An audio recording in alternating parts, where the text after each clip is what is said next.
Hey everybody, I'm back with another set of low-level invasions. Today I'm in a combination of Catacombs of Carthus, Demon Ruins, and Cathedral of the Deep. It was pretty weird because I hadn't actually invaded, I don't think ever, maybe in Demon Ruins. And I've kind of got a general principle, which is when you don't invade in an area or you don't see a lot of people invading in an area, there's usually a pretty good reason for it. And in the case of Demon Ruins, that place is just so huge, and I had a lot of problems finding people. And I also had a lot of problems with just some really crazy spawns, like being spawned in places where you would assume that the party couldn't possibly be in place X, and place X ended up being precisely where they were. Here you can see I'm up against, I can't remember that guy's name, basically Iron Tarkus, Knight Sorig, they brought him in. I never understood, if you're going to bring like a real Phantom in with you, why you would bring in one of these NPCs. It just increases your odds of invasion, and they're just not that big a help, except for a boss. But to actually just beat the level with them seems a little silly. But you can see here they're putting me under some pressure. They fired off a seed, and here I'm just trying to outlast it, which I do momentarily, and then he's right back and he fires off another one. I've got to say though, I am absolutely loving the nerf to the seed. It really forces the host to be much more situational with it, and this is actually a really good time for him to use it. But I forget who it was that said it. Maybe it was Saint Riot, or maybe it was Schwa. But one of them made the point that like chaos favors the invader. And I think it's just because as an invader you're accustomed to dealing with lots of moving pieces at once. The host and his phantoms typically are not, so use that to your advantage. And I'm kind of trying to kite him around here, hoping for the seed to wear off, trying to avoid pulling the aggro away from the main enemies. I get lucky here, and the Phantom goes down to some fireballs, and so does Sorig right about the same time, which puts me in a really good spot to take on this host.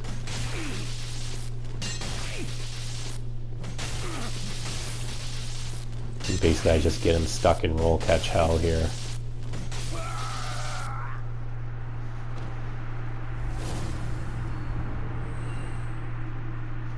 Feels so awesome when you take down a party of 3 or 4.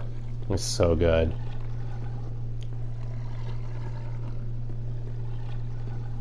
So this Demon Ruins like wraps all the way around this whole area. I mean, it's just such a massive area. I did have fun invading in here. And one thing I learned that I actually did not realize, and here I see this guy spamming R1. He's got a Phantom. I've got my obscuring ring on, so I'm trying to find a spot where I can switch it, and I suck at swapping rings on the fly or swapping equipment. I'm not good at it. But one thing I learned that I didn't realize, that Black Knights will aggro on you even without a seed active. I learned that. I don't know if I actually have the invasion here. There were a couple times I had Black Knights chasing after me, and it reinforced I must never have invaded in here before, because I certainly would have remembered that.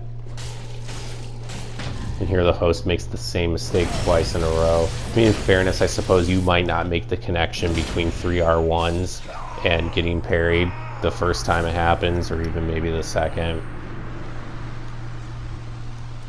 If it had been a solo host, I probably wouldn't have let him have it with a second parry, or out of parry but not taken the riposte.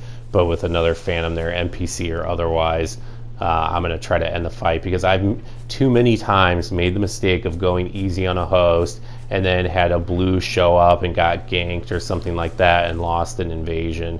And I know winning these isn't everything, but I just end up feeling really stupid afterwards. So I guess I'm trying to minimize the feeling of stupidity. I saw the host there kind of give me a bow, so I wave at him, but still trying to stay away from all of his Phantoms.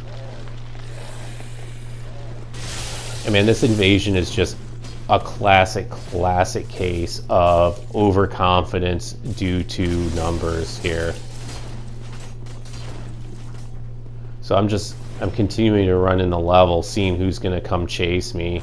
And the smarter parties will just hang back. They won't come chase after you, or they'll all chase after you all at once, which is kind of, I'd say, almost equally smart. I mean, really the best way to deal with an invader when you've got this many people is just gank the shit out of them, just put tons and tons of pressure on them. Because if you have 3 people hacking away at you, I don't care if you're the parry master, you're never going to take a riposte because you're going to get interrupted before you can ever take it.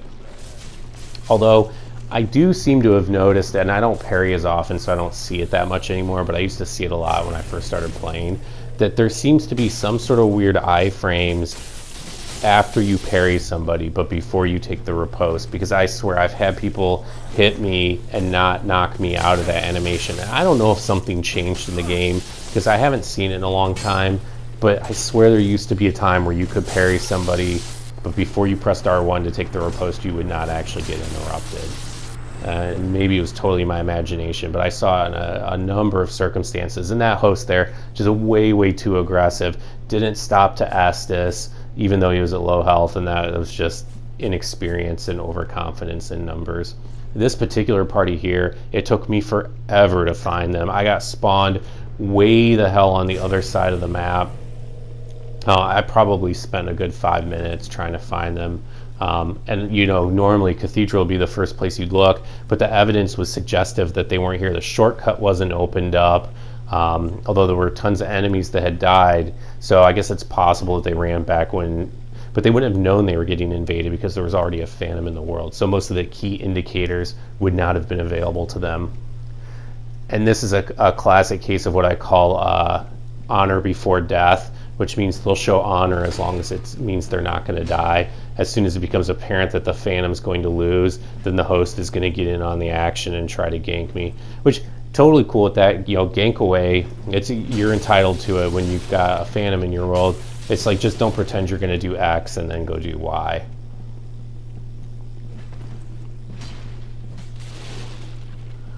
One thing I was having a conversation with somebody on one of Saint Riot's streams the other day. I think it might have been Pincognito or maybe it was Raph, I'm not sure, but anyway, the conversation was around getting parried, and there was kind of a consensus that we tend to get parried most often by medium shields, because medium shields, you don't expect it. When you see medium shields like these guys, you expect kind of noobs, you don't expect a good parry, and so it's easy to get surprised. So I've kind of been working to try to respect those a bit more. I won't start blasting into their shield multiple times until after I've hit them more than a few times to make sure they're not going to try to parry me.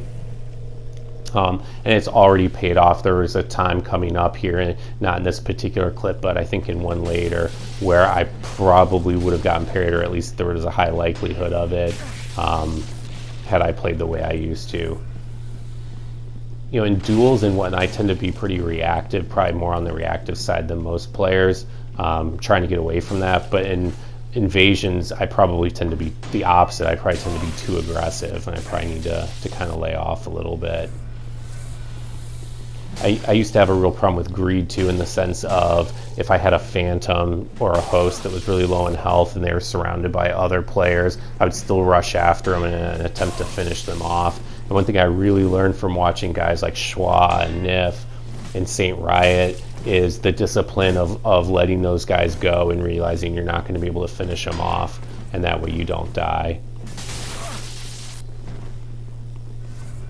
Obviously, I didn't realize I was going to guard break the host there. I would never have rolled out like that.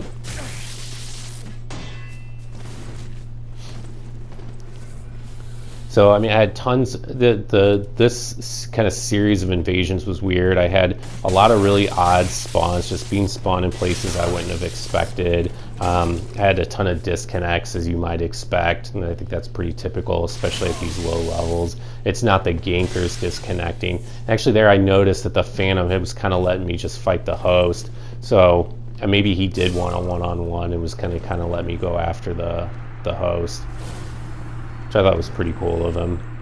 Maybe misguided, I'm not sure, but it was still cool of him. But tons of disconnects, lots of random spawns. And then when you're playing in Cathedral of the Deep, before I talk about that, I have had numerous invasions here in Cathedral of the Deep where I would swear that the host is behind these doors, but I was never able to be sure about it, and I have no idea how you would actually get behind these doors without opening them. I still don't know. If somebody watching this happens to know, I would love to know how. I tried Googling it, couldn't find anything. It would be great if you could leave a comment. But I just decide to see if this host is stupid enough to just stand by the door. But he's just going to play this stupid game. I imagine it's probably other invaders that drop the rocks there, which is kind of funny. It's kind of actually like a good little warning. And I just black crystal out because I'm not going to play that game with him. Anyway, if you know how he got back there, I'd love to know. But anyway, in Cathedral of Deep, every player gets a sort of one get out of jail free card if you have the DLC for the Ashes of Ariandel, because if you go talk to Gale or Guile, he'll actually warp you out and send you into the DLC, and that's true even if you have an invader there.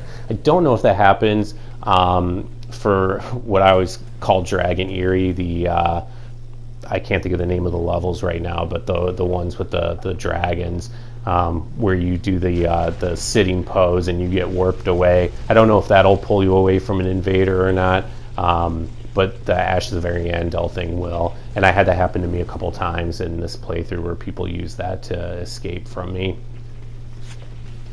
I don't think I've talked about it too much in this video, probably not at all. The increase of blues since the latest patches, frankly, it's been kind of annoying because, man, I mean, it's not just the increased likelihood of a blue coming in, it's multiple blues, whereas previously I would only see that in cases where there were multiple invaders.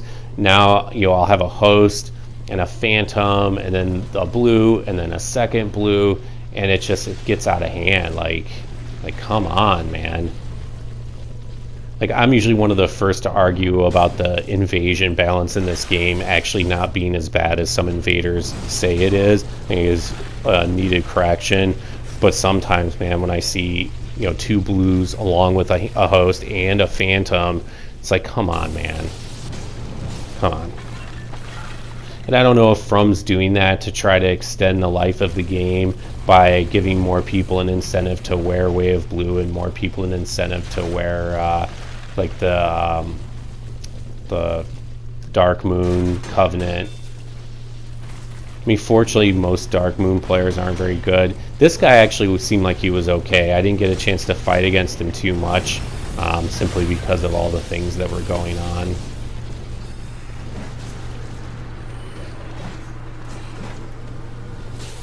But this is another example of kind of overconfidence where this host would not want to fight me straight up in a million years, would not fight me around all these enemies for sure, but with multiple players, but they don't realize is when you're able to separate them, it's like a bunch of individual one-on-one matches. You really need to all come in there and gank. If you're a host and you have a blue get summoned into your world, unless you're just into the dueling aspects of it, don't be afraid to just get in there and just gank the shit out of the invader. If you lose your advantage in numbers when you split up like that, two normal players against an invader is probably better than one good player against an invader, and three subpar players for sure better than a good invader. And again, the advantage is coming from your strength in numbers, not from any particular skill sets. I don't care how good you are. If you've got three players all swinging away with their straight swords at you, that is very, very difficult to deal with. Because no matter, unless they're in perfect synchrony with one another, synchrony, is that even a word? Unless they're perfectly synchronized, you can't roll out of it. You're just going to keep getting stun locked. Anyway, so that's how you keep your advantage. And this guy here, obviously, his help's gone, so now he's running away. I strongly suspect he's about to run for the bonfire, and sure as shit, that looks like what's going on. Try to go resummon. Let's speed things up here.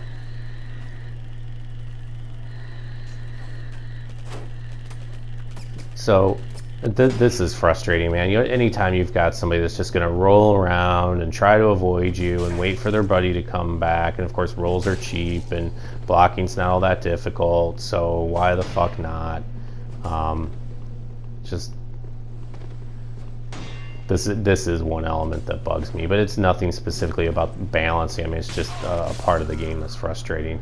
Anyway, that's it, guys. Thanks a lot for tuning in. I hope once again you enjoyed the content. I'll see you all soon. Bye now.